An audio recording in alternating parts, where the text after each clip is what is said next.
La aventura de la santidad comienza con un sí a Dios, San Juan Pablo II. Estás escuchando Buscando al Maestro, tu podcast en donde descubrirás datos curiosos, anécdotas interesantes y mucho más de nuestra fe católica. ¡Comenzamos!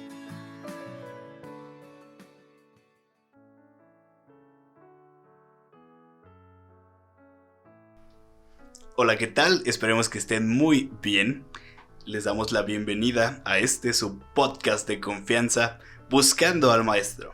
El día de hoy tenemos un importante especial que pues no solo celebra o llega en el marco de nuestro aniversario, nuestro primer aniversario ya, sino que además es nuestro santo patrono, un gran ejemplo de vida y alguien que nos recuerda que día a día tenemos que predicar con nuestras obras. Y sin más que decir, creo que con este simple intro ya saben de quién se va a tratar. Comenzamos. Hablando un poco sobre el patronazgo de San Francisco de Asís, vamos a mencionar que lo es de los animales y del medio ambiente, así como de los belenistas. ¿Qué es eso, Jesús? Bueno, vamos a escuchar que San Francisco fue quien Sin spoilers. Va, sí es cierto. Bueno, pero tiene que ver un poquito con la Navidad. Bueno. Solo eso les voy a decir. También es santo patrono de los comerciantes, en particular de los fabricantes de telas, los sastres y los tejedores, que pues esto viene siendo muy relacionado con la actividad pues de su familia, como lo vamos a escuchar un poquito más adelante. Uh-huh. Es venerado en pues bastantes lugares. Sí, es uno de los santos más grandes. Entonces, pues comenzamos. Es de los más conocidos, ¿no? Porque es de los que más se nombran usualmente. Sí. Comenzando pues por Italia, que es su país. Sí. Vamos a recorrer un poquito por Perú, las Filipinas, por Ecuador, especialmente en su capital, que es Quito. ¿Qué es cómo? ¿Se llama Quito? Sí, o... sí, la capital de Ecuador.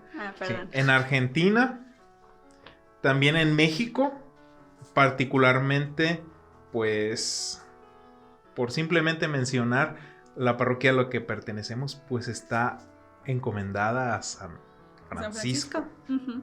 Sí. En California, en Estados Unidos también. De hecho, pues hay una ciudad que se llama San Francisco. Y pues en muchos lugares también de Latinoamérica. Cabe mencionar que los franciscanos pues fueron una de las primeras órdenes. Y más que de las primeras, de las más trascendentales en la época de la conquista. No solo para México, sino pues para varios lugares de América. Entonces, ellos son tan representativos y tan importantes porque tuvieron un papel pues crucial en la formación, en la evangelización y en toda la vida de los pueblos que habitaban estos lugares, de nuestros antepasados. Entonces, pues todo ello está muy plagado de la doctrina de San Francisco. Entonces, eso es muy importante.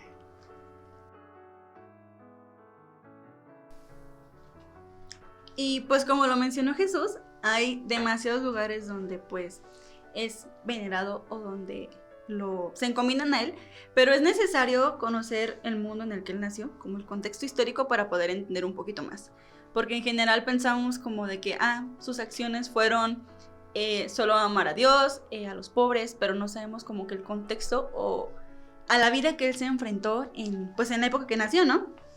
Claro, y es que hemos visto que muchas veces, o la mayoría de las vidas de los santos están muy influenciadas por lo que están viviendo históricamente en ese momento, no solamente por lo que ellos viven como con su familia o así, sino que todo lo que está pasando pues alrededor. Pues es que realmente todo influye, ¿no? O sea, la manera en la que lo van a educar tiene obviamente influencia en todo lo que está pasando en la sociedad, en cómo se está manejando todo, tanto política como en cuanto a religión. Entonces es muy importante en este aspecto conocer más a fondo lo que fue el contexto de cómo él vivió.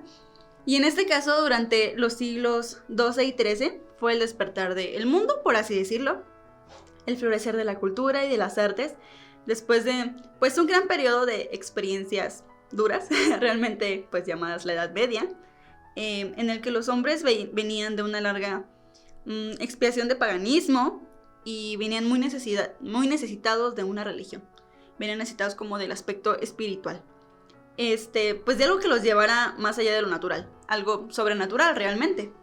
Y en este punto radica la importancia histórica de San Francisco, quien llegaba a una época en la que se quedaba atrás las guerras feudales y pues las tribus paganas, y en el que la tradición monástica, que es tan antigua como el cristianismo, tenía como un consejo, por así decirlo, la perfección de los votos de castidad, pobreza y obediencia. Como que querían volver a agarrar todo eso y pues volverlo a hacer más común, ¿no? Viniendo de una como época. regresar un poco más al camino. Ajá, básicamente. También en ese tiempo se había enseñado a la gente a arar, a sembrar, a leer, a escribir y pues básicamente enseñar todo lo que ellos sabían, ¿no? Como compartir un poquito más de lo que... Claro, la Edad Media fue como una época más en la que se preocupaba como por generar y producir para poder mantener el reino, más que dar el espacio para que la gente pudiera como tener ese espacio de pues la espiritualidad, la religión. Lo que importaba era generar dinero y mantener al rey y que de alguna forma todos pudieran sobrevivir, porque del trabajo de uno dependían todos. Sí, exactamente. Y de hecho para este momento el modelo de esclavitud que había perdurado durante mucho tiempo y que básicamente lo que acabas de decir, que solo importaba como el producir, no se preocupaban por el pueblo, los trataban literalmente como pues esclavos, en este momento empieza a desvanecerse y a dar paso a los siervos, que poco a poco iban ganando más libertades, gracias a la presión que ejercían los sacerdotes, y pues básicamente fue como un momento en el cual ellos trataron como de despertar obviamente todo al pueblo, como transmitirles todo lo que ellos sabían, que debió ser muy difícil, porque si venían de un momento en el que eran tratados como esclavos y no le importaban básicamente a nadie, debió ser un cambio radical, bueno, pero también difícil de aceptar, ¿no? En algún punto. Y también en esta época se dio paso al desarrollo de una reforma radical de la disciplina de la Iglesia, por parte del Papa Gregorio VII, formando una inquisición de búsqueda contra la simonia, no sé si lo pronuncié bien, y la corrupción financiera del clero, que instituyó un sentido más serio, más abnegado, más humilde para la vida de los párrocos y consiguió pues universalizar el celibato. Esa palabra se me hacía muy rara, no sé si la pronuncié bien, espero que sí. ¿Cuál? ¿Universalizar? No, la de... Bueno, sí la pronuncié mal, pero la de... ¿Cómo? La otra que dijiste. Ok, ahora entiendes lo que yo siento cuando me puedo decir pobreza. ¡Pobreza! Sí, ya lo sentí. Bueno, además cabe mencionar que pues en la Edad Media hubo un momento pues de los más oscuros, por así llamarlos, que es donde surge en Arabia una especie de herejía que acabaría siendo una nueva religión de tipo militar, que invocaba el nombre de Mahoma, o Mahoma, no sé cómo lo pronuncio. Parecía ser una sana simplificación de la religión, pero para los católicos, pues, no era algo realmente bueno, o sea, parecía algo inofensivo, pero pues, ya hemos notado que las malas interpretaciones y las cosas que suelen ser como inofensivas terminan muy, muy mal. Y asimismo, pues realmente, como les menciono, no era sino una loca simplificación que denotaba una falta de amplitud y de equilibrio, dado el carácter militar que esta pues tenía, no era como, ¿cómo explicarlo? Estaba más, pues sí, no sé, una palabra que lo puede explicar, no tenían como una manera más libre de pensamiento, era como esto es lo que tienen que pensar y así va a ser y de aquí no se va a mover esta situación. Y surge la Guerra Santa, que a la postre se conocería como pues las cruzadas, en las que se trataban de reconquistar todos los lugares santos, que igual yo lo veo más como un asunto político y militar, no como algo de creencias y fe. básicamente. Claro, y que las cruzadas son un hecho histórico muy importante, no solamente para la religión, sino en general para la historia de la humanidad, porque pues pudimos ver como la valentía de muchas personas, también cómo se pueden perder los ideales de una guerra, y lo que comenzó como una guerra intentando recuperar lo perdido para la religión terminó siendo una guerra muy caótica, muy interesante, pero bueno, de la que no hablaremos ahorita, pero Triste. es el entorno en el que estaba aún muy cercano a cuando pues San Francisco comenzó su obra. Y que realmente, como mencionaba anteriormente, algo que se ve súper simple, que es como algo sano, simple, que dices, ay, no va a generar mucho problema, mira hasta dónde llegó, ¿no? Y realmente cuando nació Francisco comenzaba a producirse en Europa una transición del feudalismo al capitalismo, en el que se mantuvo el clero y la nobleza como los dominantes y pues los burgueses también, constituidos por los mercaderes y hombres de negocios que comenzaban a tener posibilidades de ascenso social, o sea, ya era como más fácil que subieran, más fácil que la gente creciera, no era tan cerrado el sistema básicamente, ¿no? Claro, entonces nos encontramos con que San Francisco se encontró en una de las transiciones más importantes de la historia. Todos conocemos como, como que socialmente la transición de la Edad Media al modernismo se conoce como la transición de la oscuridad a la luz. Entonces, muy interesante. Muy bien, pues vamos a comenzar a relatar la biografía de San Francisco. El día de hoy nos acompaña un gran amigo que ya estuvo presente anteriormente y que hoy nuevamente nos viene a engalanar con su presencia. Hola a todos, me complace en esta ocasión poder acompañarlos nuevamente. Ahora compartir con ustedes la biografía de este gran santo que en posteriores días estaremos celebrando no solamente en nuestra parroquia a la cual nosotros pertenecemos y trabajamos, sino también en la Iglesia Universal, en grandes congregaciones, y también, ¿por qué no recordar en este mismo santo a quien ahora es el sucesor de Pedro, al Papa Francisco? Francisco nació en Asís, ciudad de Umbría en Italia, el 26 de noviembre de 1182. Fue hijo de Pietro Bernardone del Mocaroni, quien era un ciudadano importante en el gremio de comerciantes de telas en la ciudad de Asís, que tenía negocios con los mejores mercaderes de Italia, Francia y de Joana de Pica de Betermont, una joven francesa que pertenecía a una noble familia de la provincia de Porvesa y quien fue ferviente creyente de Dios y muy devota de la Santísima Virgen. Durante su infancia, Francisco se fue formando como un niño creativo, saludable y rodeado de comodidades. Ya que sus padres pues eran comerciantes, Francisco tenía acceso a toda comunidad. Su peculiar manera de expresarse cautivaba a todo aquel que lo conocía. De acuerdo a diferentes relatos, su nombre no era Francisco, sino Giovanni di Bernardone. Pero por la cercanía de su padre con Francia, la gente lo apodó Francesco, que quiere decir el pequeño francés, que después cobraría fuerza por su pasión por la poesía francesa de los trovadores. Al ir creciendo, Francisco era muy ocurrente, ágil, buen cantor, recitador y dispuesto siempre a jugársela por los demás. Por esas virtudes era el centro de atención en cualquier lugar, con el asedio permanente de las jovencitas, ¿verdad? Como cualquier joven de nuestro tiempo. Claro que nada más nos falta tener todas las cualidades que tenía Francisco.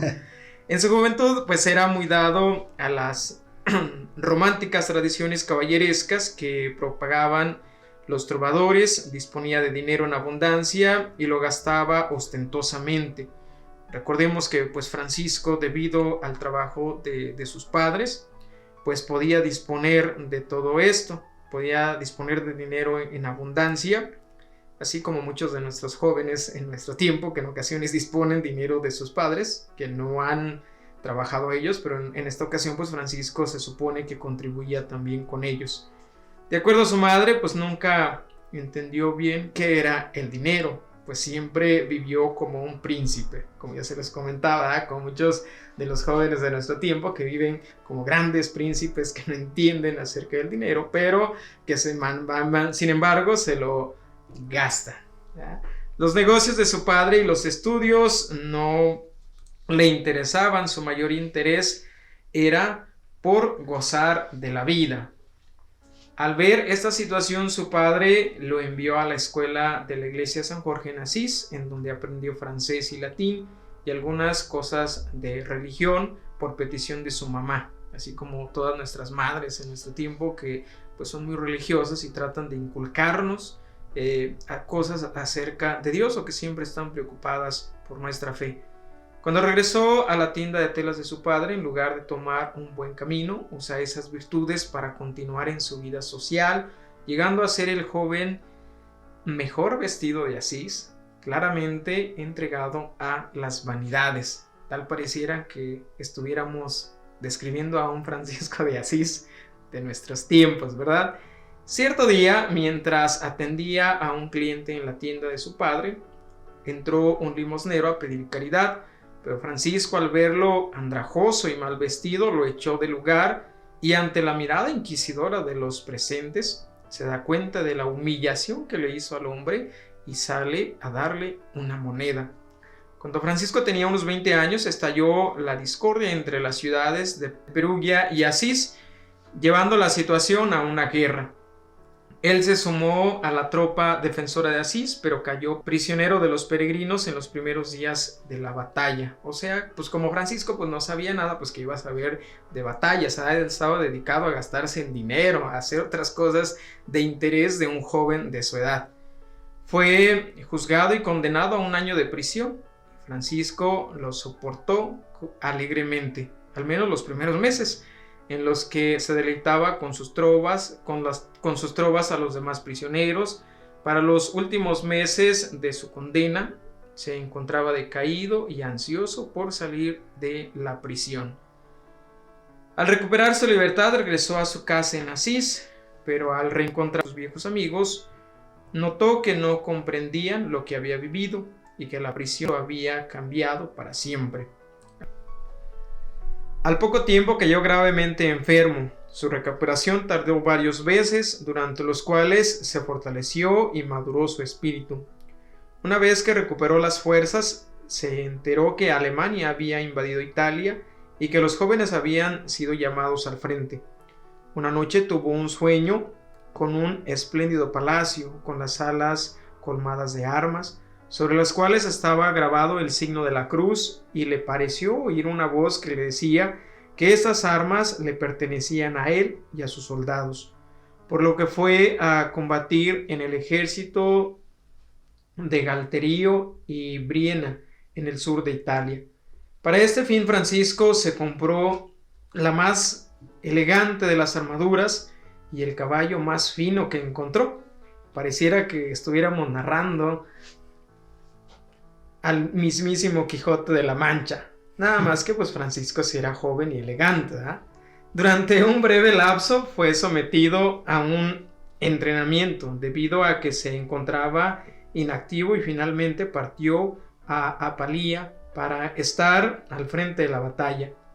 Mientras iba por la llanura, vio a lo lejos a un conocido amigo suyo, que ahora por cuestión de nacionalidad era enemigo.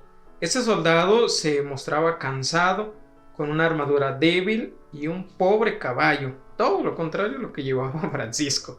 Pero a pesar de esto, al ver a Francisco, lo enfrentó.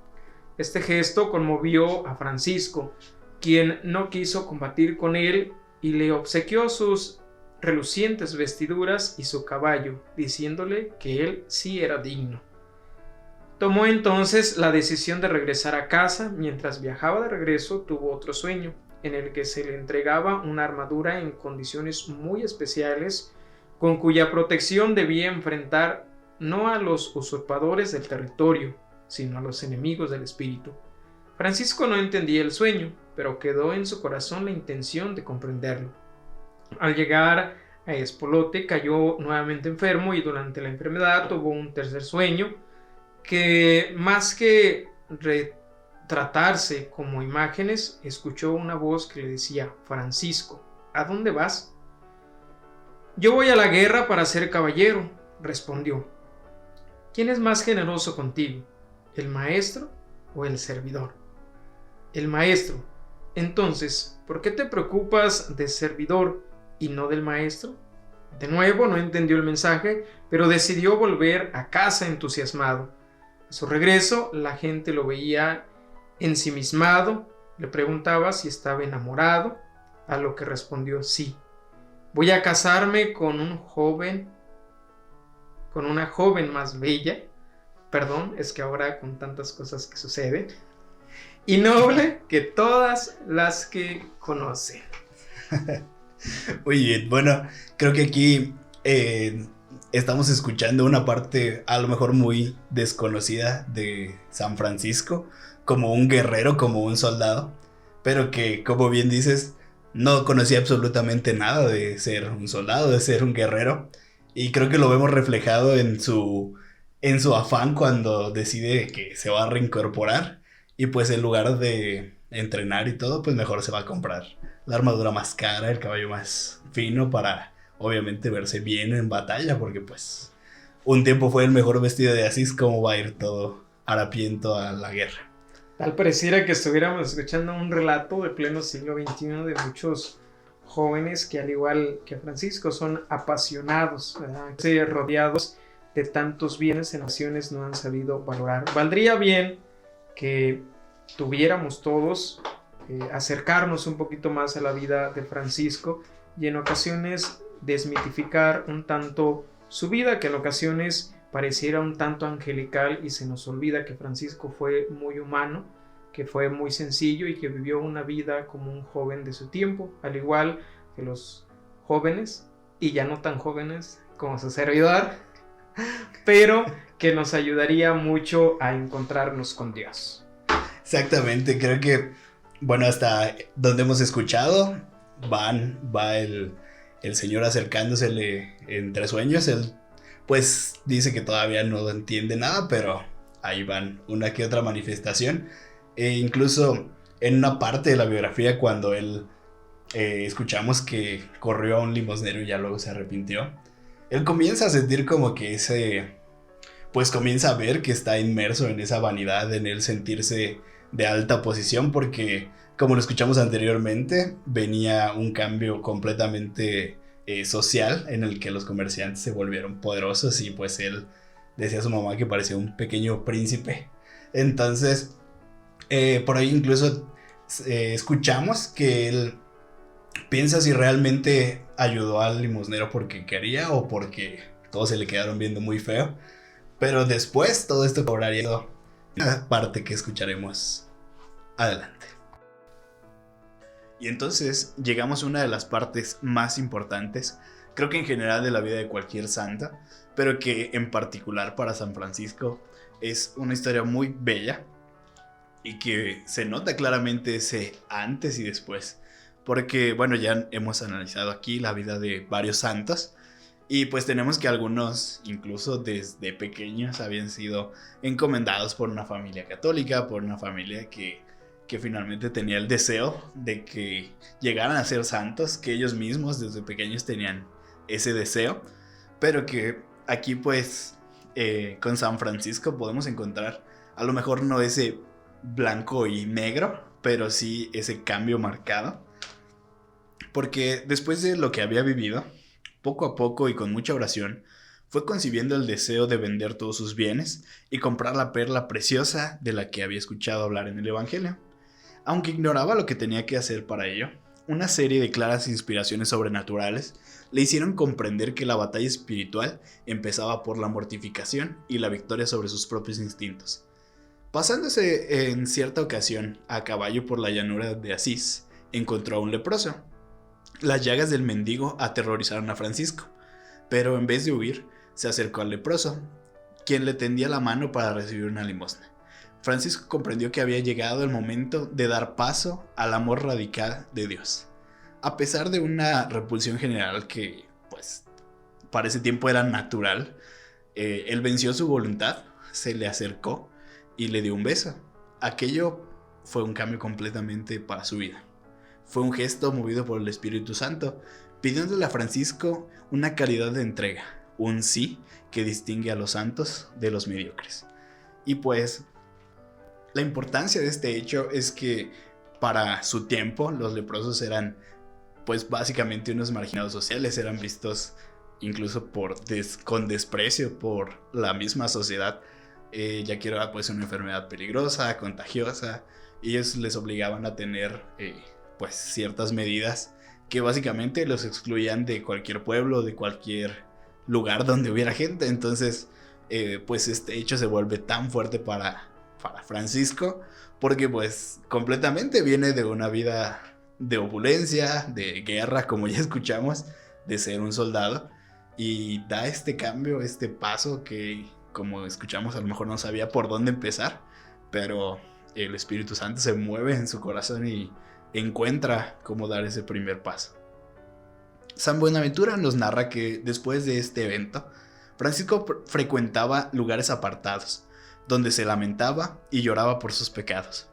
Desahogando su alma, fue escuchado por el Señor. Un día, mientras hacía oración, se le apareció Jesús crucificado. La memoria de la pasión del Señor se grabó en su corazón, de tal forma que cada que pensaba en ello, no podía contener sus lágrimas y sollozos. A partir de este momento, comenzó a visitar y a servir a los enfermos en los hospitales. Algunas veces regalaba a los pobres sus vestidos, otras el dinero que llevaba. Le servía devotamente, porque el profeta Isaías nos dice que Cristo crucificado fue despreciado y tratado como un leproso. Entonces es aquí donde encontramos pues toda esa parte del cambio de San Francisco, que ahora se apega pues a lo que él va leyendo, a lo que va conociendo, porque como tal vez no sabemos, pero a partir de ahí él comienza con ese seguimiento de las lecturas, de todo lo que puede encontrar en la Biblia, aplicarlo y llevarlo a la vida real. Sí, y pues que hace, o sea, ver algo a la vez tan difícil y a la vez tan sencillo, pues con un simple sí y con un simple, una oposición, una especie de batalla espiritual. Exacto. Por lo que sus deseos, por lo que sus costumbres, por lo que la sociedad dictaba y por la formación que él tenía y por lo que él quería, inspirado por el Espíritu Santo. Exactamente, creo que es ese punto en donde pues como escuchamos, él limpia su corazón, donde finalmente logra hacer ese cambio, e incluso pues es bendecido con el don de pues conocer la pasión de Cristo, que como vemos y como veremos alrededor de la historia, es algo que quedaría marcado hasta el último de sus días, siempre en su corazón y posteriormente, pequeño spoiler, en su cuerpo. De este modo, él desarrollaba el espíritu de pobreza, un profundo sentido de humildad y una gran compasión. En cierta ocasión, mientras oraba en la iglesia de San Damián, en las afueras de Asís, le pareció que el crucifijo le repetía 3 veces: Francisco, repara mi casa, pues ya ves que está en ruinas. El santo, viendo que la iglesia se hallaba en muy mal estado, creyó que el Señor quería que la reparase. Así pues, partió inmediatamente. Tomó una buena cantidad de vestidos de la tienda de su padre y los vendió junto con su caballo. Enseguida, llevó el dinero al pobre sacerdote que se encargaba de la iglesia de San Damián y le pidió permiso de quedarse a vivir con él. El buen sacerdote consintió que Francisco se quedara con él, pero se negó completamente a aceptar el dinero. El joven lo depositó en el alféizar de la ventana. Pedro Bernardone, al enterarse de lo que había hecho su hijo, se dirigió indignado a San Damián, pero Francisco había tenido un buen cuidado de ocultarse. Al cabo de algunos días, pasados en oración y ayuno, Francisco volvió a entrar en la población, pero estaba tan desfigurado y mal vestido que la gente se burlaba de él como si fuese un loco. Su padre, muy desconcertado por la conducta que había tenido su hijo, le llevó a la casa, lo golpeó furiosamente, le puso grilletes en los pies y le encerró en una habitación maloliente en el patio con candados para que no se escapara. Entonces encontramos aquí que viene la pues digamos, el primer milagro que él escucha como el crucifijo le habla, Pero también tenemos esa parte que vamos escuchando desde el inicio de su encuentro con Cristo, y es que él no sabía cómo dar ese paso, y pues lo vemos reflejado en que él para pronto dice, bueno, yo tengo aquí las telas, déjalas vendo y con eso vamos a reconstruir la iglesia, perdón, pero pues no era así.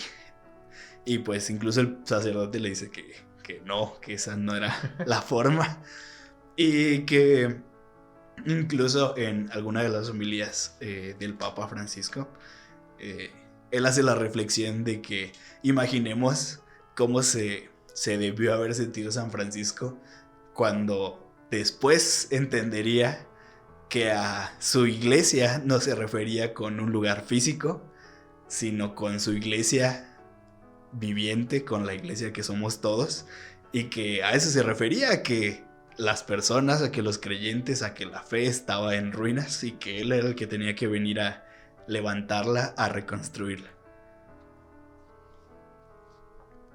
Entonces tenemos también esa reacción, pues incluso natural de su padre para la época, pues castigarlo porque pensó que se había vuelto loco. Pero la madre de San Francisco se encargó de ponerle en libertad cuando su marido se hallaba ausente, y el joven retornó a San Damián. Su padre fue de nuevo a buscarle ahí, lo golpeó en la cabeza y lo conminó a volver inmediatamente a la casa o a renunciar a la herencia y a pagarle el precio de los vestidos que le había robado. Francisco no tuvo una dificultad alguna para renunciar a la herencia, pero le dijo a su padre que el dinero de los vestidos pertenecía a Dios y a los pobres. Su padre le obligó a comparecer ante el obispo Guido de Asís, quien le exhortó al joven a devolver el dinero y a tener la confianza en Dios. Dios no desea que su iglesia goce de bienes injustamente adquiridos. Francisco obedeció a la letra la orden del obispo y añadió: los vestidos que llevo puestos pertenecen también a mi padre, de suerte que tengo que devolvérselos. Acto seguido se desnudó y entregó sus vestidos a su padre, diciéndole alegremente: hasta ahora tú has sido mi padre en la tierra, pero en adelante podré decir: Padre nuestro que estás en los cielos. Pedro Bernardone abandonó el palacio episcopal temblando de indignación y profundamente lastimado. Al ver esta situación, el obispo regaló a Francisco un viejo vestido de labrador que pertenecía a uno de sus siervos. Fue entonces cuando Francisco recibió su primer limosna, y pues la recibió con un gran agradecimiento, trazando la señal de la cruz sobre el vestido con un trozo de tiza, y de inmediato se lo puso. Enseguida partió en busca de un sitio conveniente para establecerse. Iba cantando alegremente las alabanzas divinas por el camino real cuando se topó con unos bandoleros que le preguntaron quién era. Él respondió: soy el heraldo del gran rey. Los bandoleros le golpearon. Llegó a Gubbio. Una persona que le conocía le llevó a su casa y le regaló una túnica, un cinturón y unas sandalias de peregrino. Francisco los usó 2 años, al cabo de los cuales volvió a San Damián. Pues simplemente vienen a mi memoria esos pues 2 bellos versículos del Evangelio. Uno de ellos pues donde siempre Jesús dice, pues el que quiera seguirme vaya, venda todo lo que tiene y después... Y el otro en el que está inspirado ese canto de Entre tus manos, en la parte donde se habla de que si el grano de trigo no muere, no da ese fruto, pero en cambio si muere da el fruto al 100%. Entonces, pues prácticamente Francisco en ese hecho de desnudarse, de entregarle sus pertenencias, lo que traía de su padre, pues vamos a decirlo así, muere hasta ese punto y nace alguien nuevo. Nace un nuevo Francisco que pues está dispuesto a dar ese fruto, dispuesto a trabajar y a entregarse pues 100% al Señor. Sí, exactamente. Y que, como escuchamos, o sea, después, incluso de que lo golpean y pues finalmente su primera experiencia como un hombre nuevo, lo golpean unos bandidos y él, al contrario, pues de a lo mejor irse a su casa y para que lo curara su mamá o no sé, pues ir a descansar. Él sigue su camino feliz, alegre y cantando alabanzas, lo que marca finalmente ese nuevo Francisco completamente entregado a Dios, a su nueva vida. Para reparar la iglesia, que era algo que había quedado pendiente, fue a pedir limosnasis, donde todos le habían conocido rico y naturalmente tuvo que soportar las burlas y el desprecio de todos. Él mismo se encargó de transportar las piedras que hacían falta para reparar la iglesia y ayudó en el trabajo a los albañiles.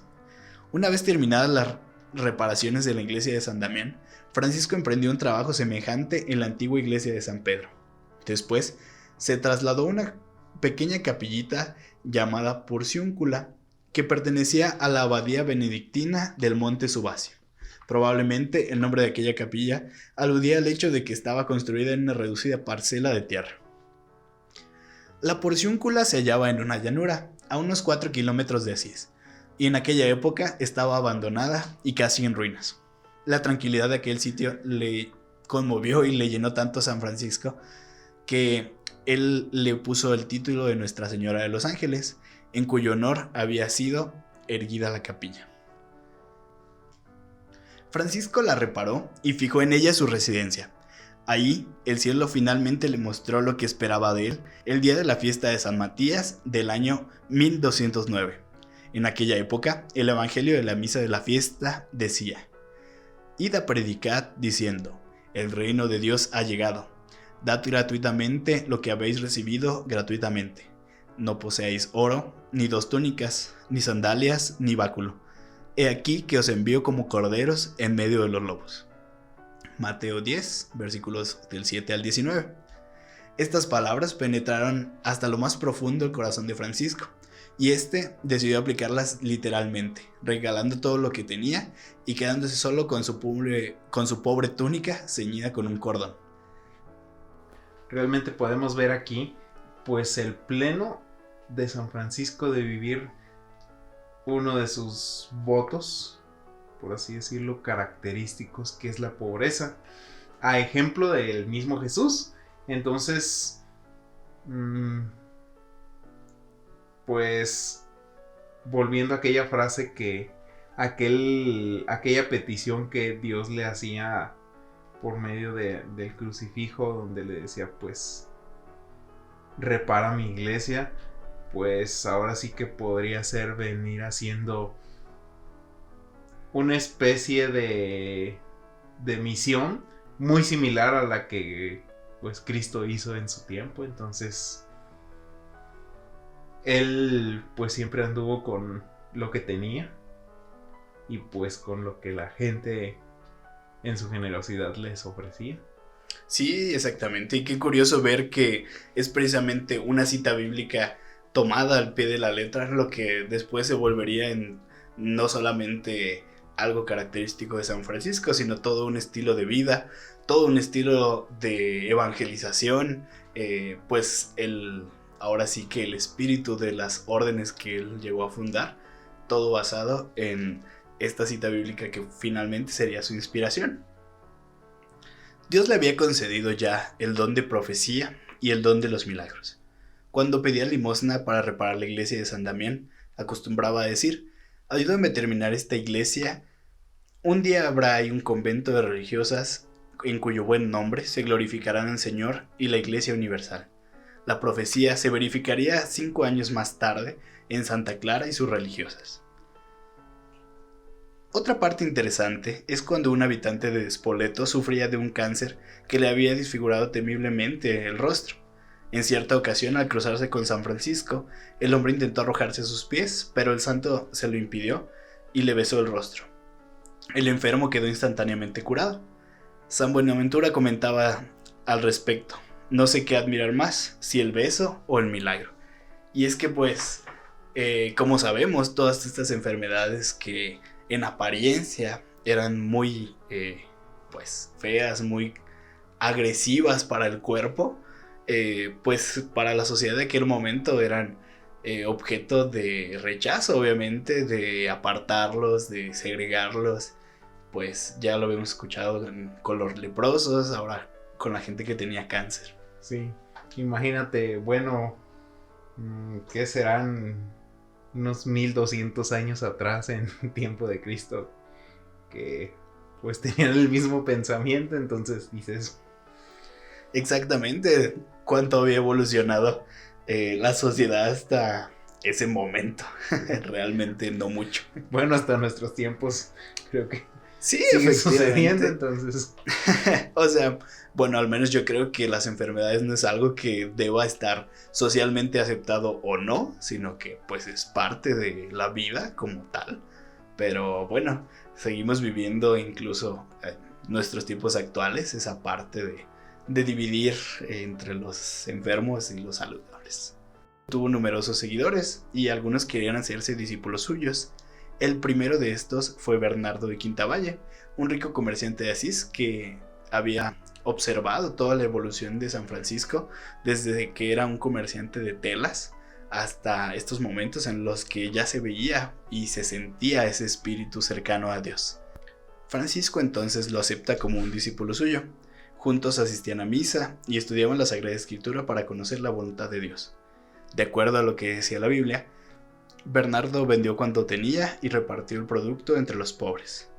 Posteriormente, Pedro de Cateno, canónigo de la Catedral de Asís, pidió también a Francisco que le admitiera como su discípulo, y el santo les concedió el hábito a los dos juntos el 16 de abril de 1209.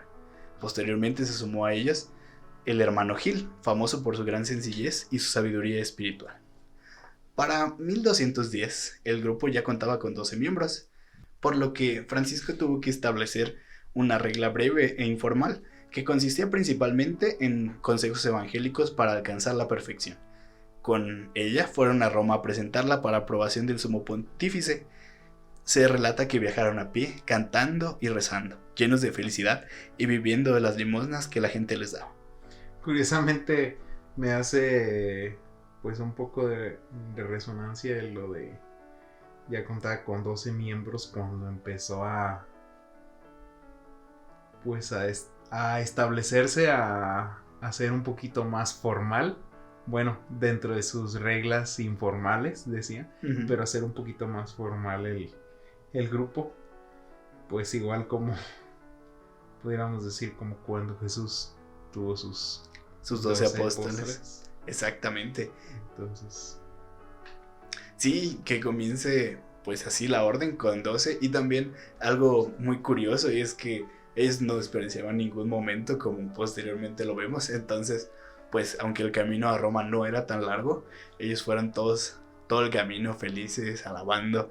Y pues obviamente como no podían ir trabajando por el camino, pues iban sobreviviendo con lo que la gente les iba donando. En Roma no querían aprobar esta comunidad porque les parecía demasiado rígida en cuanto a pobreza, pero al fin un cardenal dijo: no les podemos prohibir que vivan como Cristo lo mandó en el Evangelio. Recibieron la aprobación y se volvieron a Asís a vivir en pobreza, oración y santa alegría y gran fraternidad junto a la iglesia de la Porciúncula. Inocencio III se mostró adverso al principio. Por otra parte, muchos cardenales opinaban que las órdenes religiosas ya existentes necesitaban de una reforma, no de seguirse multiplicando, y que la nueva manera de concebir la pobreza era impracticable. Posteriormente, el cardenal Juan Colonna alegó en favor de Francisco que su regla expresaba los mismos consejos con que el Evangelio exhortaba a la perfección. Más tarde el Papa relató a su sobrino, quien a su vez lo comunicó a San Buenaventura, que había visto en sueños una palmera que crecía rápidamente, y después había visto a Francisco sosteniendo con su cuerpo la Basílica de Letrán, que estaba a punto de derrumbarse. 5 años después, el mismo pontífice tendría un sueño semejante a propósito de Santo Domingo. Inocencio III mandó pues llamar a Francisco y aprobó verbalmente su regla. Enseguida le impuso la tonsura, así como a sus compañeros, y les dio por misión predicar la penitencia. Entonces encontramos que, pues, obviamente para todos fue un tema de debate, porque como escuchamos se venía de un tiempo complicado, a lo mejor en donde la fe había estado muy dispersa, y donde llega San Francisco y propone pues un estilo completamente diferente. Pues creo que era como un poco natural que no a todos les cayera muy bien, y menos a los que sí poseían bienes, riquezas que pues tenían que dejarlo porque era el estilo que proponía ahora San Francisco.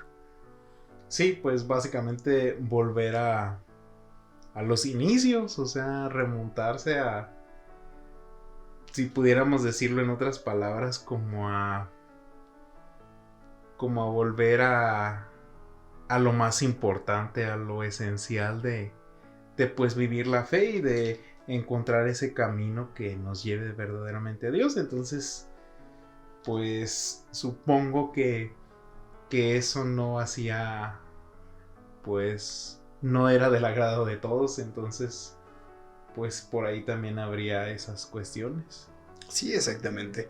Bastante difícil, pero que como varios clérigos dijeron, no podemos evitar que ellos vivan conforme Cristo mismo lo decía, como Él lo pedía. Entonces, pues no pudieron hacer otra cosa más que aceptar su estilo de vida. Posteriormente de que fuera aprobada su orden, San Francisco y sus compañeros regresaron provisionalmente a una campaña en Río Torto, en las afueras de Asís, donde saldrían a predicar por toda la región. Poco después tuvieron problemas en un campesino local que reclamaba la cabaña para usarla como un establo, a lo que San Francisco dijo que Dios no los había llamado para preparar establos para asnos, y se marchó a ver al abad del monte Subasio. Entonces, el abad le regaló a Francisco la capilla de la Porciúncula, con la condición de que siempre fuera la iglesia principal. El santo, que pues obviamente tenía que mantener firme eso que predicaba, se negó a aceptar la propiedad de la capilla y solamente admitió que le fuera prestada, y prueba de que le seguía siendo propiedad de los benedictinos, Francisco les enviaba año con año una cesta de pescados del riachuelo vecino, como recompensa por el préstamo. A esto, los benedictinos le correspondían mandándole un tonel de aceite, costumbre que se mantiene hasta la actualidad entre los franciscanos y los benedictinos.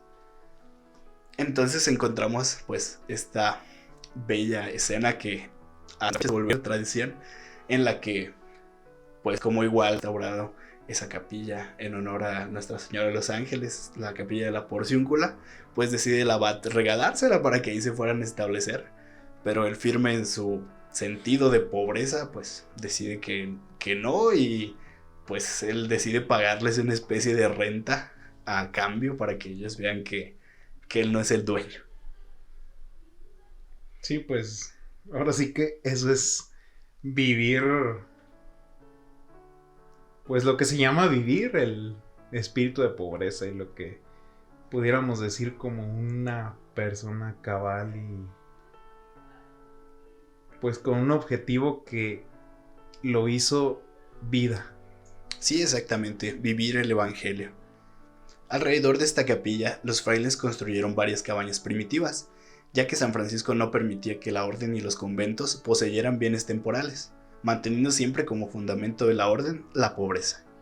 Tal era su amor por la pobreza, que la demostraban en su manera de vivir, en los utensilios que empleaban y en cada uno de sus actos. Los primeros años de la orden de Santa María de los Ángeles eran fraternas, en la que los frailes trabajaban en sus oficios y en los campos vecinos para ganarse el pan de cada día. Incluso cuando no había trabajo suficiente, salían a pedir limosna de puerta en puerta. Ellos estaban siempre prontos a servir a todo el mundo, sobre todo a los leprosos y menesterosos. Francisco insistía en que a los leprosos no se les llamase así, sino simplemente hermanos cristianos. Y era algo que valoraban bastante los enfermos, ya que pues ellos eran marginados sociales en aquella época. Francisco les decía: todos los hermanos que procuren ejercitarse en buenas obras, porque está escrito: haz siempre algo bueno para que el diablo te encuentre ocupado.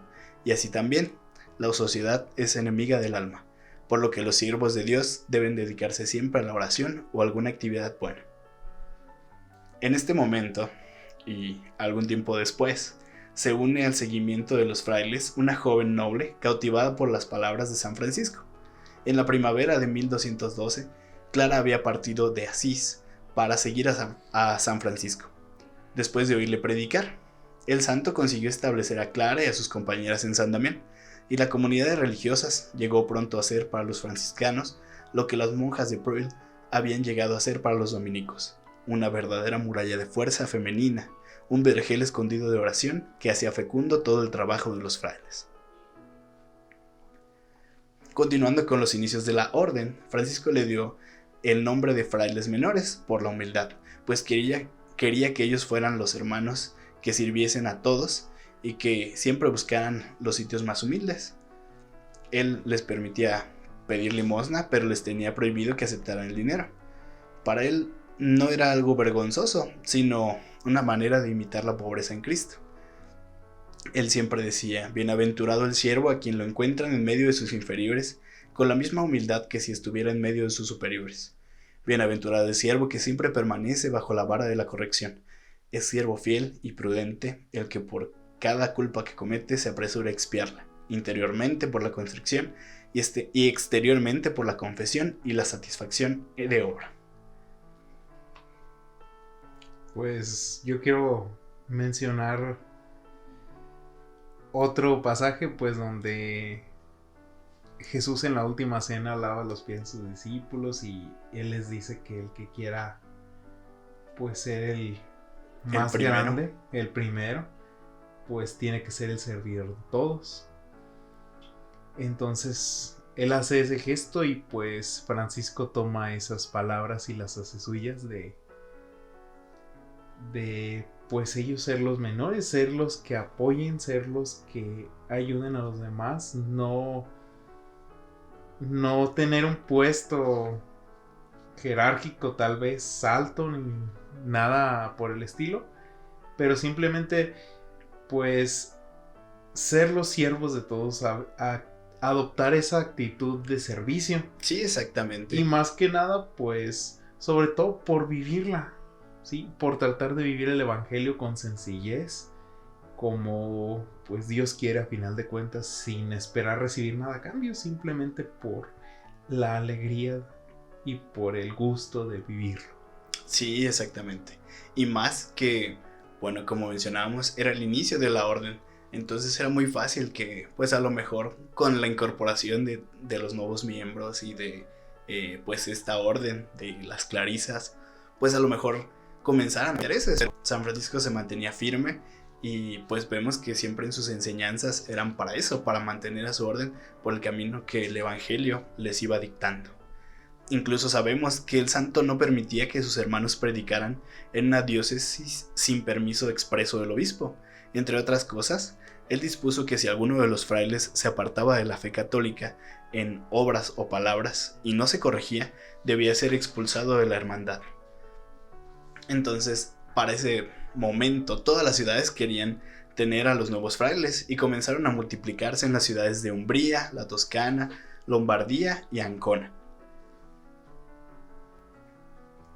Y continuando con el desarrollo de la orden, los compañeros de San Francisco eran ya tan numerosos que se imponía forzosamente cierta forma de organización sistemática y de disciplina común. Así pues, se procedió a dividir a la orden en provincias, al frente de cada una de las cuales se puso un ministro, encargado del bien espiritual de los hermanos. Si alguno de ellos llegaba a perderse por el mal ejemplo del ministro, éste tendría que responder de él ante Jesucristo. Los frailes, para ese entonces, poco después del 1216, habían cruzado ya los Alpes y tenían misiones en España, Alemania y Hungría. Se organizó entonces el primer capítulo general, que se reunió en la Porciúncula en Pentecostés de 1217. En 1219 tuvo lugar el capítulo de las esteras, así llamado por las cabañas que se construyeron precipitadamente con esteras para albergar a los frailes. Nada tiene de extraño que en una comunidad tan numerosa el espíritu del fundador se hubiese diluido tanto. Los delegados se encontraban en San Francisco, alguien que se entregaba excesivamente a la aventura y exigían un espíritu más práctico. Es que así les parecía lo que en realidad era una gran confianza en Dios.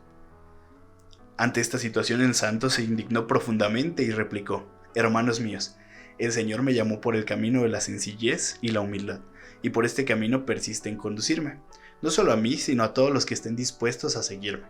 El Señor me dijo que deberíamos ser pobres y locos en este mundo, y que ese no sería otro el camino por el que nos llevaría.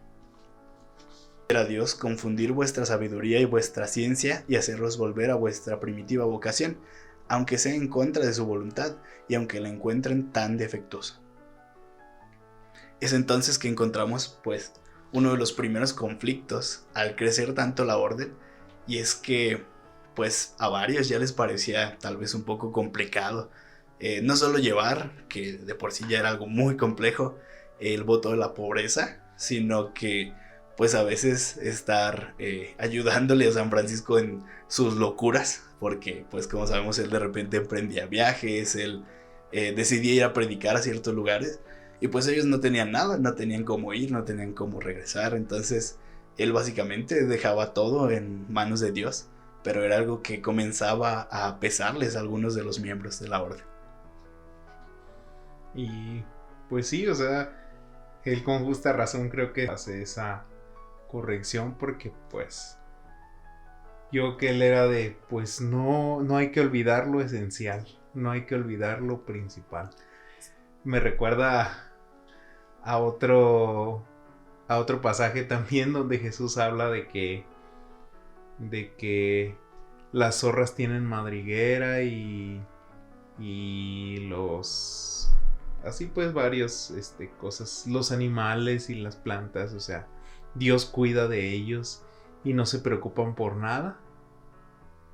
Y pues el hombre que es ahora sí su predilecto, pues con mayor razón, entonces San Francisco se acoge en esa confianza a ese amor de Dios para pues poder vivir, por así decirlo, libre, por predicar su palabra, por dedicarse enteramente a él y pues ahora sí que entregarlo todo en sus manos.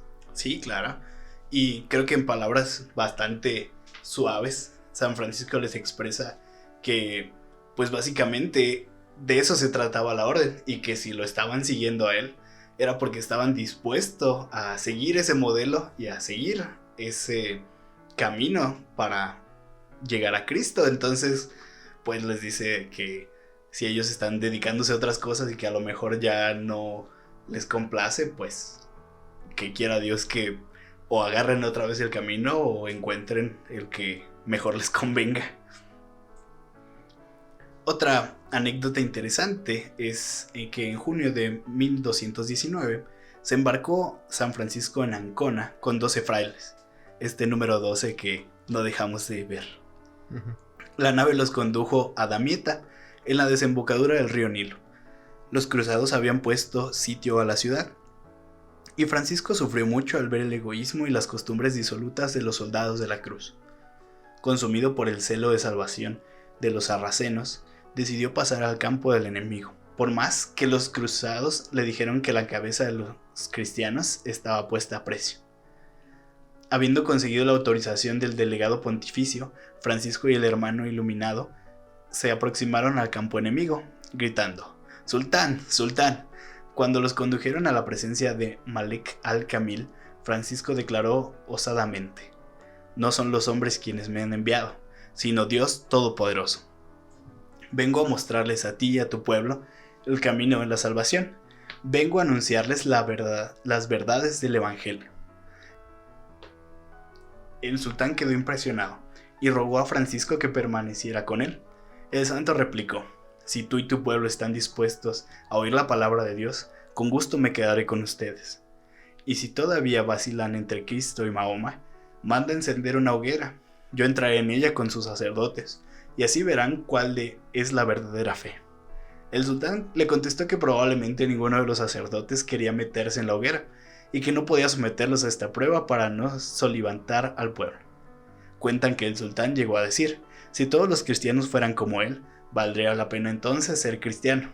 Pero el sultán Malek al-Kamil mandó a Francisco que volviese al campo de los cristianos.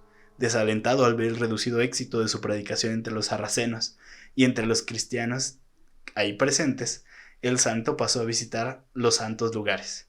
Ahí recibió una carta en la que sus hermanos le pedían urgentemente que regresara a Italia. Y entonces vemos pues milagro, sí, porque fue muy complicado llegar hasta, pues no solo entrar en territorio enemigo porque estaban en guerra, sino llegar con el sultán, que era pues el líder de los sarracenos, y pues con esa fuerza retarlo y retar a sus sacerdotes para demostrarles quién era la verdadera fe católica. El santo en su regreso al llegar a Bolonia tuvo la desagradable sorpresa de encontrar a sus hermanos hospedados en un espléndido convento, ante lo cual el santo se negó a poner los pies en él y vivió con los frailes predicadores. Enseguida mandó llamar al guardián del convento franciscano, le reprendió severamente y le ordenó que los frailes abandonaran la casa. Tales acontecimientos tenían a los ojos del santo las proporciones de una verdadera traición. Se trataba de una crisis de la que tendría que salir la orden, sublimada o destruida.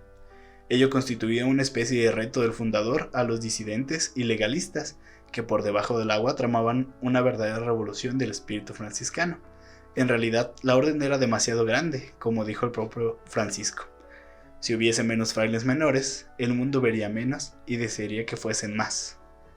Después de 2 años en los que estuvo luchando contra una corriente cada vez más fuerte que quería desarrollar la orden en una dirección en la que él no había previsto y que él sentía que comprometía el verdadero espíritu franciscano, el santo emprendió una nueva revisión de la regla.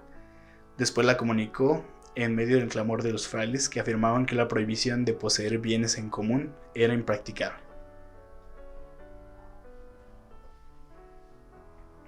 Después de lidiar con estas complicaciones, alrededor de la fiesta de la Asunción de 1224, el santo se retiró a Monte Alberina y se construyó ahí una pequeña celda. Llegó consigo al hermano León, pero prohibió que fuese alguien a visitarla hasta después de la fiesta de San Miguel. Ahí fue donde tuvo lugar, alrededor del día de la Santa Cruz de 1224, el milagro de los estigmas, del que hablamos el 17 de septiembre. Francisco trató de ocultar a los ojos de los hombres las señales de la pasión del Señor, que tenía impresas en su cuerpo. Por ello, a partir de entonces llevaba siempre las manos dentro de las mangas del hábito y usaba medias y zapatos. Sin embargo, deseando el consejo de sus hermanos, comunicó lo sucedido al hermano iluminado y a algunos otros, pero añadió que le habrían sido reveladas ciertas cosas que jamás descubriría a hombre alguno sobre la tierra. Antes de salir del monte Alberina, el santo compuso el himno de alabanza al Altísimo. Poco después de la fiesta de San Miguel, bajó finalmente al valle, marcado por los estigmas de la pasión, y curó a los enfermos que le salieron al paso. Las calientísimas arenas del desierto de Egipto afectaron la vista de Francisco hasta el punto de estar casi completamente ciego. Los 2 últimos años de vida de Francisco fueron de grandes sufrimientos, que parecía que la copa se había llenado y rebosado. Fuertes dolores debido al deterioro de muchos de sus órganos, como el estómago, hígado y vaso, y fuertes dolores de cabeza, consecuencia de la malaria contraída en Egipto.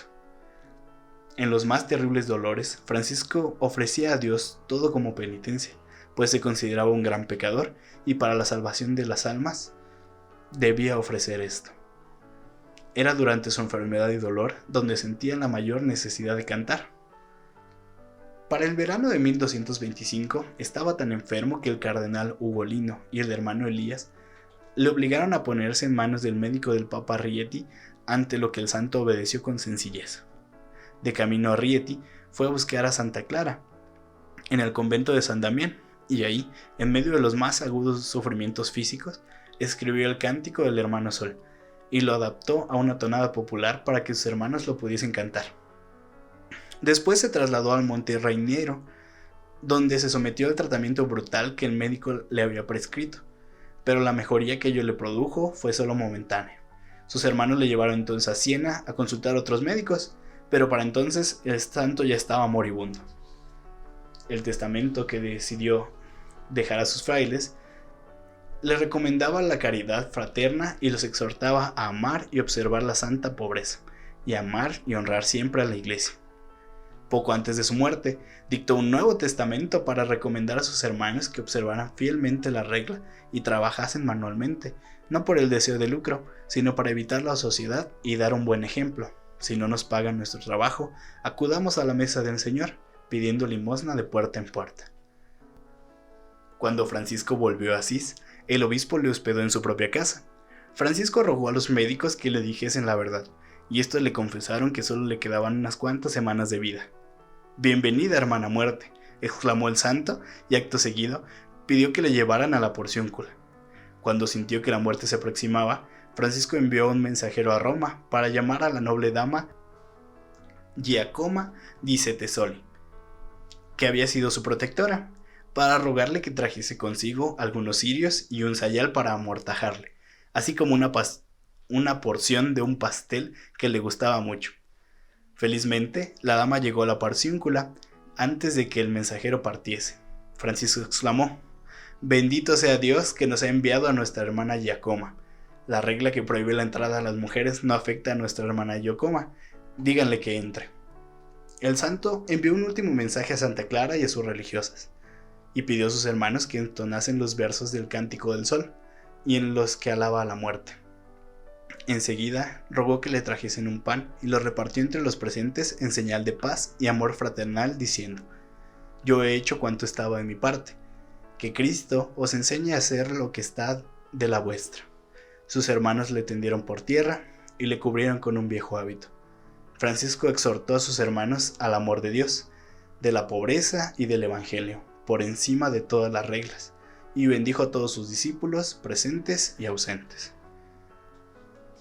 Finalmente, murió el 3 de octubre de 1226, después de escuchar la lectura de la Pasión del Señor según San Juan.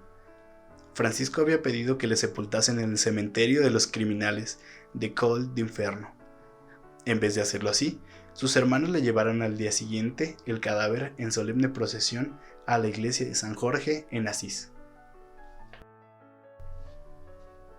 Estuvo ahí depositado hasta 2 años después de la canonización. En 1230 fue secretamente trasladado a la gran basílica construida por el hermano Elías.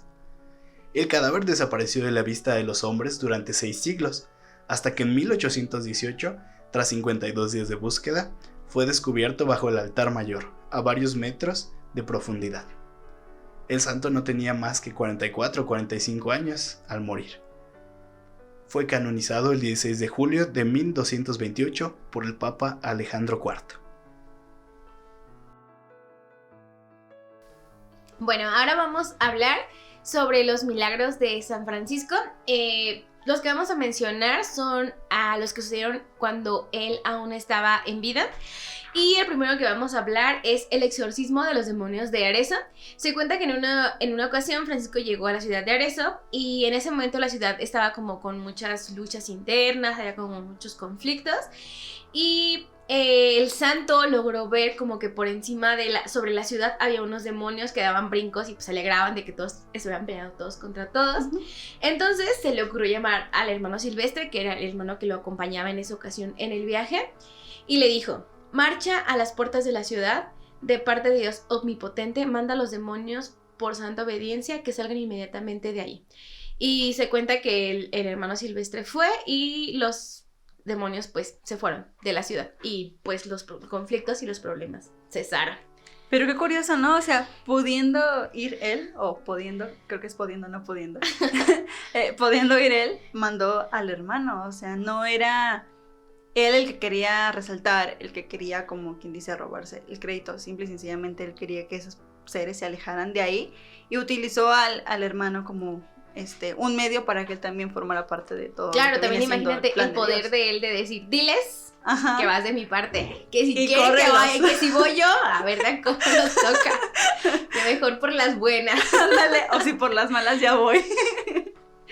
Bueno, y ese es uno de los que recuerdan como mucho, sobre todo pues porque, como podemos saber, pues la mayoría de las veces en los conflictos así, pues obviamente la discordia y el odio, pues obviamente ¿de quién viene? Pues del demonio. Sí. El siguiente, que fue el que yo no sabía, nunca había escuchado hablar de él y, o sea, me declaro nuevamente fan de San Francisco, porque para mí la Navidad es una de mis partes favoritas del año. Me encanta toda la decoración, los elementos. La época bonita de villancicos y así. Claro, tiene como que demasiados elementos y demasiadas cosas que nos hacen recordar a Dios. Y pues se cuenta que San Francisco pensaba que el nacimiento de Dios no podía pasar pues inadvertido. Por eso pidió permiso al Papa para poder representar y celebrar en la ciudad de Grecia este significativo advenimiento, o sea, pues este evento. Llegó la vigilia de la Navidad y los pobladores se apresuraron al lugar para participar de la misa. Y se cuenta que después del Evangelio, Francisco se adelantó a predicar y parecía como que haber perdido la noción del tiempo con toda la gente que estaba ahí, y estaba como demasiado emocionado con lo que estaba explicando y contando a la gente en ese momento, que sus ojos se veían totalmente emocionados como por el niño que tenían, como la representación del niño Dios que tenían ahí. Y dice que emocionado por aquel niño que tiernamente le saludaba, llamándole niño de Belén, de vez en cuando se inclinaba sobre el pesebre y lo acariciaba. Y cuenta su amigo Juan, que se encontraba muy cerca del santo, que cuando que el niño pareció que despertaba al contacto de San Francisco. O sea, cada vez que San Francisco lo tocaba, como que pareciera que él... Que reaccionaba, pues que tenía vida. Ajá, exacto, como si tuviera vida. Y dice pues que todos los asistentes no duraron en afirmar que aquella noche el pueblo de Grecia se había convertido en otro Belén. Y aquí va a lo que mencionábamos al principio, pues que él es santo patrono de los belenistas, y pues es que a partir de ahí pues muchas personas se dedicaron a replicar la escena del nacimiento para que más personas pudieran tenerlo, no solamente en otros pueblos, sino también en sus casas y así. Y de ahí nació todo esto de los nacimientos entonces. Claro, también... ¡Ay, qué bonito! Estábamos, pues ya ves que cuando comenzamos a grabar nuestro episodio estaba la madre con nosotros, ella es de la orden franciscana, y ella nos contaba que efectivamente todo con la Navidad, con el nacimiento, las posadas, la representación, tiene en los orígenes de San Francisco, quien buscaba que se le diera como mayor valor y mayor significado al nacimiento de Jesús, que no fuera como nada más, pues es que nació en esa fecha, sino que hubiera toda una fiesta y un montón de símbolos alrededor de eso, para que las personas lo recordaran más. Que tuviera un poquito más de importancia y más de auge, ¿no? Pero fíjate qué curioso, o sea, nosotros celebramos lo que vienen siendo las posadas, ponemos el nacimiento, las pastorelas y todo eso, y realmente, bueno, al menos yo no sabía de dónde venían. Ahorita que me estás diciendo esto es como de, o sea, así, literalmente como una explosión mental de decir, tanto tiempo estuvimos haciendo eso, o yo estuve haciendo eso, participando en todo esto y no sabía pues los orígenes. Yo decía, pues a lo mejor alguien se lo inventó, pero pues nunca pensé que fuera San Francisco, literalmente. Claro, y es que como podemos darnos cuenta a lo largo de este episodio, hay muchas cosas que desconocemos de él que son muy significativas y que tienen un valor no solamente espiritual, sino moral y humano, que son tan grandes que la mayoría de las veces nos quedamos con lo poco que conocemos de él, ¿no? Que era un franciscano, que era muy rico y que vendió todos sus bienes, pero en realidad hay tantísimas cosas y obras que él realizó durante su vida que vale mucho la pena seguir escuchando el episodio para descubrir todo eso que él fue y hizo, y también compartirlo para que más personas lo sepan, porque digo, la mayoría de las veces pues nos quedamos con lo que sabemos. Lo superficial, no indagamos más allá. Sí, claro, y el siguiente milagro tiene mucho que ver, como también lo habíamos comentado, bueno, ya se ha comentado en la biografía, él dedicó la mayor parte de su vida a la oración, a la contemplación, a buscar esa conexión con Dios, y una de las cosas que logró fue como que esa conexión con la naturaleza. Y vamos al milagro del sermón de las aves. ¡Ay, se me fue el aire!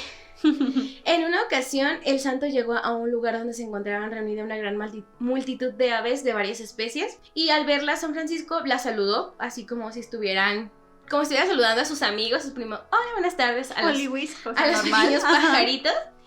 Y él comenzó pues a dar su prédica porque estaba ahí para hablar con las personas de la comunidad y todo eso. Pero entonces las aves empezaron a hacer un montón de ruido y están así como, pues obviamente son pajaritos, ¿cuál es el instinto de un pajarito? Cantar y hacer ruido. Entonces se cuenta que San Francisco, así como de una manera muy seria y muy enérgica, se dirigió hacia las aves y las exhortó a escuchar la palabra de Dios. Les dijo: mis hermanas avecillas, mucho debéis alabar a nuestro Creador, que os ha revestido de plumas y os ha dado alas para volar. Os ha otorgado el aire puro y os sustenta y gobierna, sin preocupación para alguna vuestra parte. Todas las aves brincaron alegremente, extendieron sus alas, abrieron el pico para demostrar que entendían sus palabras, y cuando él las bendijo, todas se pusieron a cantar. Literalmente como si lo entendieran, pues. Claro, y podemos verlo porque pues una de las formas con las que se le representa, por lo menos en nuestra parroquia, sí está San Francisco así con sus manitas y las avecitas y un montón de avecitas alrededor. Claro, y a lo mejor si lo pensáramos de una manera objetiva podríamos decir, bueno, pues es que suena a lo mejor demasiado místico, pero imagínate la conexión que llegaba a tener con la naturaleza para poder hacer eso. O sea, es muy, muy impresionante el nivel de oración que se venía manejando San Francisco. Y el siguiente es sobre una mujer que era muy devota de San Francisco. Se cuenta que murió en la ciudad de Montemarano. Y durante la vigilia fúnebre se reunieron muchas personas para rezar, como que improvisadamente al cadáver. Y en eso el cadáver se levanta, solita ¡Santo Dios! Que está ahí. Imagínate la gente de ahí. Ay, ¡Ay, no. no, pobrecita! Señor, soy yo de nuevo. Literalmente, Dios. Hace mucho no hablamos, pero es que creo que pasó algo. Auxilio. Y ya que pues él se levanta, pide al sacerdote para poderse confesar y le confía al sacerdote. Estaba a la espera de ser condenada a una dura pena, pero San Francisco ha pedido y ha obtenido para mí la gracia de volver a la vida para arrepentirme y confesar todas mis culpas. Y después la mujer se encomendó al Señor y pues obviamente murió. Otra vez fue como de, ya me voy a confesar y me voy a morir de nuevo. Pero imagínate la sorpresa, ¿no? El impacto. Claro. Y pues ahora sí que la influencia, por así decirlo. De San Francisco. Ajá. Bueno, a ver. Vamos a ver la oportunidad. Entonces, amigos, lección del día. Hay que estar en gracia. hay que buscar la confesión y no dejarlo de lado porque pues realmente nunca podemos saber cuándo será el último día y más vale estar prevenidos. Estemos al pendiente de los horarios en nuestras parroquias y siempre busquemos estarlo. A veces pensamos que a lo mejor son cosas pequeñas o simples, las fallas que tenemos, pero lo más importante es siempre estar preparados. Exacto. Y listos. Porque no sabemos si San Francisco pueda estar ocupado en ese momento. Y no nos puedas echar la mano. Y San Francisco, ¿qué? ¿Por qué no me pasaron el recado y su secretaria? No, es que ahorita estabas bien ocupado y pues no, esa pobre alma, ahí se quedó un rato más. Claro, entonces no dejemos todo para el último y es mejor siempre estar en gracia, confesados y comulgados. Y el siguiente, que yo creo que es como que el más famoso probablemente o el más representativo de San Francisco, y es sobre el hermano lobo. Y la historia cuenta que para ese momento San Francisco ya era como que tan famoso en la región que realmente lo llegaban a convocar a otras comunidades, ya no para cosas propiamente religiosas, ¿no? Sino para cualquier problema que tenían y ya no podían resolver, pues vamos a hablarle a San Francisco. Te das cuenta que había una comunidad que ya tenía varios meses que estaba siendo como acechada por un lobo que los tenía muy, pues muy asustados. Regular, antes de que el sol se ocultara totalmente, ya toda la gente estaba encerrada, con las puertas cerradas, las ventanas cerradas, y aún así tenían mucho miedo porque pues el lobo ya había dañado y matado a algunas personas. Entonces mandaron llamar a San Francisco para que fuera a la comunidad. Él pensaba que iba por otra cosa, pero pues él fue. Imagínate, no llega, oye, tenemos un problema con un lobo y él, ¿qué? ¿Perdón? Disculpa. ¿Cómo solucionó esto? Pero al final, pues San Francisco era una persona que buscaba el bien común y ayudar en todo lo que pudiera, que decidió ir y buscar al señor lobo. Se internó como en el monte donde pues se refugiaba de regular en el día. Lo buscó y cuando lo encontró, las personas que estaban con él cuentan pues que él como que hizo contacto visual con él. Y pues obviamente el lobo, pues obviamente que dijo, pues a ver, ¿a cómo nos toca? Éntrale. A ver quién llora primero. Porque obviamente pues es un animal salvaje, su instinto es atacar en el momento en el que se siente que alguien lo va a atacar. Sí. Pero cuentan que San Francisco lo vio a los ojos y comenzó a hablarle. El diálogo que recuerdan que dijo fue: hermano lobo, no te atemorices, no voy a hacerte ningún daño. Pero la bestia seguía como que gruñéndole y enseñándole los... Pues obviamente él dijo, ¿qué pasó? ¿Vienes a mi territorio? Y él le insistía y le dijo: sé que no eres malo, lo sé. Es el hombre que te ha empujado a molestar a los habitantes de esta ciudad. No tengas miedo, ve. Y se narra que el lobo miró a su alrededor, husmeó el aire, como buscando como su instinto. y luego lentamente se le acercó. Estando frente a él, se agazapó dócilmente a sus pies mientras el santo le acariciaba la cabeza y continuaba hablándole. Hermano lobo, no debes hacer llorar más a los niños, a las madres o a los pastores de Gubbio. Si acabas con tus fechorías, todos los días se te dará de comer y de beber. Te lo prometo en nombre de todos los habitantes de Gubbio. Es un pacto que todos celebramos contigo en este momento. Lo aceptas, y en ese momento la bestia cerró los ojos y bajó el hocico. El monje le tendió la mano y el lobo le alargó su pata, como sellando el trato. Se relata que entonces la fiera vivió entre los habitantes de Gubbio, como un animal común y domesticado, y tuvo diariamente comida a que la gente le llegaba en la puerta de sus Una casas. mascota chida gigante. Claro, Porque los lobos están gigantes, o sea, realmente. Y podemos ver cómo, aunque San Francisco vivió hace un montón de siglos, nos deja lecciones para la actualidad muchas veces, o como que no pensamos en que nosotros vivimos en el mismo lugar que los animalitos, y cuando vemos un pajarito allá vamos a aventarle la pedrada o a quererlo cazar, o cuando vemos animalitos que están en la calle en situación pues de abandono, porque muchas personas son irresponsables, los compran o los adoptan y después los Ya abandonan. los tiran y ya no Y los vemos y, sácate, o le damos la patada o la pedrada, y más sin embargo San Francisco nos invita a eso, a que ellos son pues también seres de la creación, y que debemos vivir en armonía con ellos, y que si buscamos la forma de acercarnos a ellos, pues siempre encontraremos una conexión con ellos. Claro. Y pues ya, esos son algunos de los milagros más significativos. Hay demasiados, pero a nosotros nos pareció muy interesante. Pues obviamente el de las golondrinas y el de los lobos sí son muy conocidos, pero a mí por lo menos lo de el nacimiento de Belén y lo de la resucitada. Sumamente bonito. Lo de la resucitada así como que te dejaría en shock. O sea, si a mí me hubiera pasado, yo diría, ay, no puede ser. Córrele.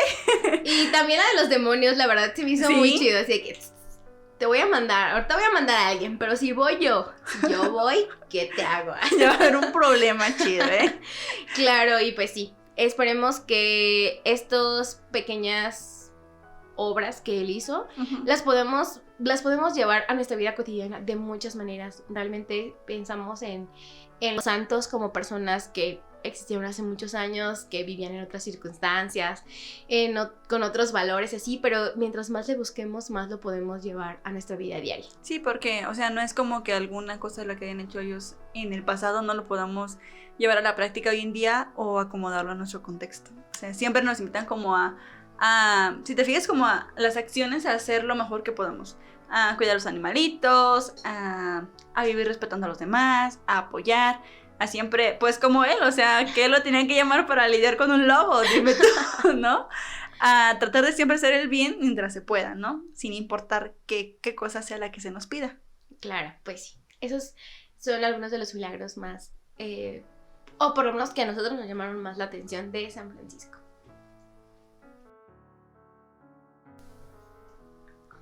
Y ahora vamos a comentar las frases y las oraciones.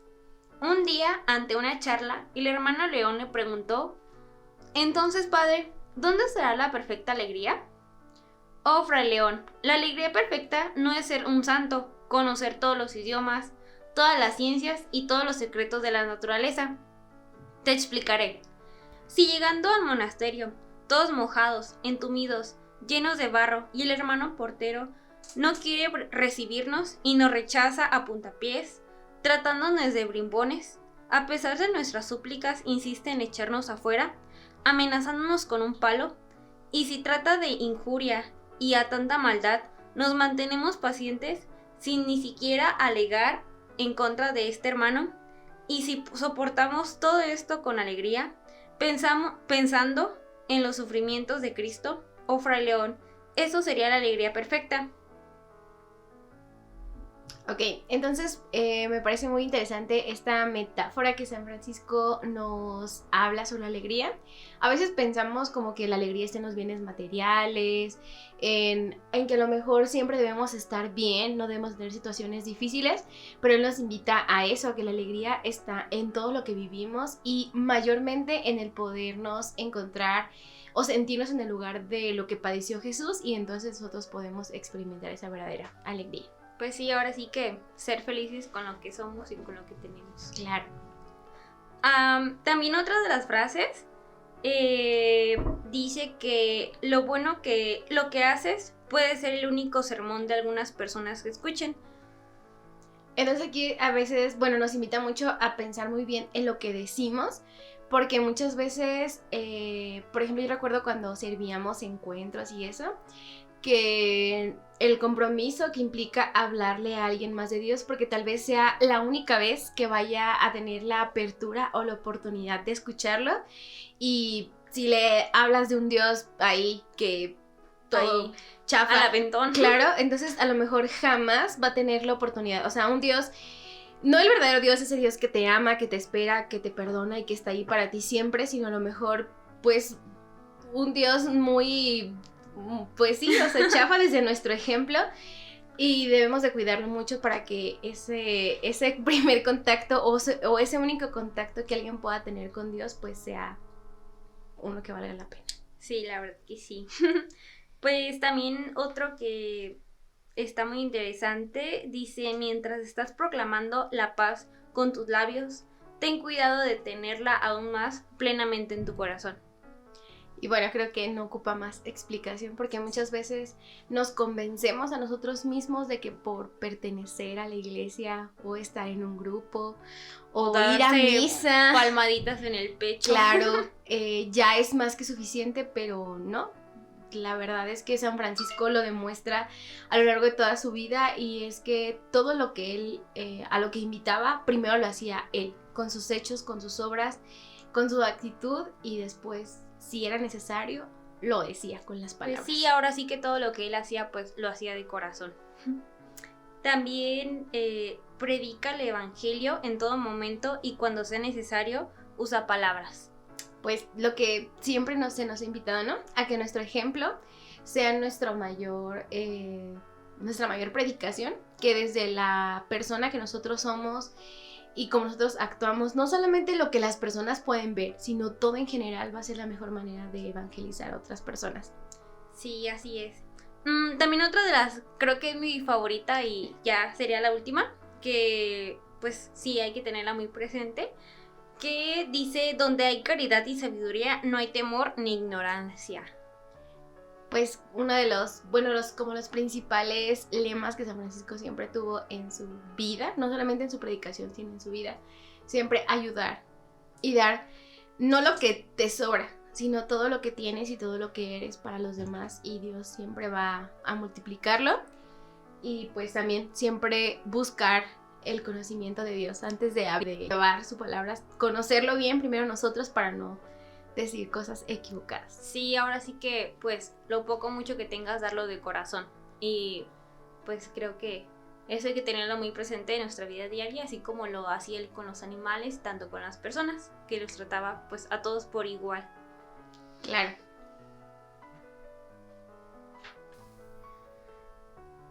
Les agradecemos por habernos escuchado en un episodio más de Buscando al Maestro. Sobre todo en esta ocasión especial en la que hemos escuchado acerca de nuestro santo patrono de nuestra parroquia de San Francisco en Uruapan. Agradecerles a todos por la atención prestada, enviándoles un saludo muy cordial a todas las personas que nos escuchan, sobre todo a quienes ya nos siguen a través de nuestras redes sociales. Un saludo especial a las personas que nos escuchan en Estados Unidos, en Alemania, en Argentina, en Chile, en Brasil, en Panamá, en Colombia, en Paraguay, en Perú, en El Salvador y en Ecuador. A todos ustedes un saludo. Siempre tengan presente que el equipo de Buscando al Maestro pedimos mucho por todos aquellos que han tenido a bien seguirnos también en nuestras redes sociales, y recordarles que compartir también nos ayuda a que otros también se encuentren con el Maestro.